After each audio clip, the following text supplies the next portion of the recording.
Silicon city ಬೆಂಗಳೂರಿನಲ್ಲಿ ಪ್ರಿಯಕರನ ಜೊತೆಗೆ ಇರಬೇಕು ಅನ್ನುವಂತಹ ಕಾರಣಕ್ಕೆ ಕಟ್ಕೊಂಡಂತಹ ಗಂಡನ ತಲೆ ಮೇಲೆ ಕಲ್ಲು ಎತ್ತ ಹಾಕಿ ಹೆಂಡತಿ ಕೊಲೆ ಮಾಡಿರುವಂತಹ ಘಟನೆ ನಡೆದಿದೆ.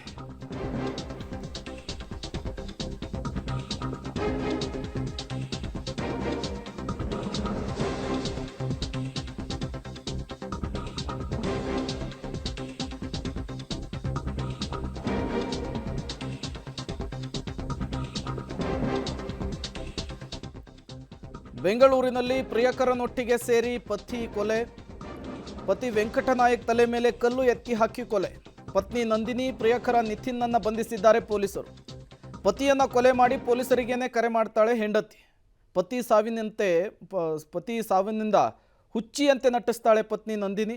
ಬಾತ್ರೂಮ್ನಲ್ಲಿ ಕಾಲ್ಜಾರಿ ಬಿದ್ದು ಸಾವನ್ನಪ್ಪಿದ್ದಾನೆ ಗಂಡ ಅಂಥೇಳಿ ನಾಟಕವಾಡ್ತಾಳೆ.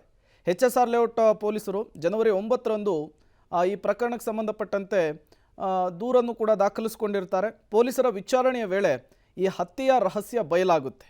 ಈಕೆ ಮಾಡ್ತಾ ಇರೋದು ನಾಟಕ ಅನ್ನೋದು ಗೊತ್ತಾಗುತ್ತೆ. ಅನೈತಿಕ ಸಂಬಂಧಕ್ಕೆ ಗಂಡನನ್ನೇ ಕೊಲೆ ಮಾಡಿದ್ದಾಳೆ ಅನ್ನೋದು ತನಿಖೆಯ ಮುಖಾಂತರ ಗೊತ್ತಾಗಿರುವಂಥದ್ದು. ಈಗ ಈಕೆಯನ್ನು ಮತ್ತು ಆಕೆಯ ಪ್ರಿಯಕರ ನಿತಿನ್ನನ್ನು ಪೊಲೀಸರು ಬಂಧಿಸಿ ವಿಚಾರಣೆಯನ್ನು ಮುಂದುವರೆಸಿದ್ದಾರೆ.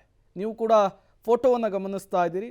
ನಂದಿನಿ, ಆಕೆಯ ಪ್ರಿಯಕರ ನಿತಿನ್ ಇಬ್ಬರನ್ನು ಕೂಡ ಪೊಲೀಸರು ಈಗ ಅರೆಸ್ಟ್ ಮಾಡಿರುವಂಥದ್ದು, ವಿಚಾರಣೆಯನ್ನು ತೀವ್ರಗೊಳಿಸಿರುವಂಥದ್ದು.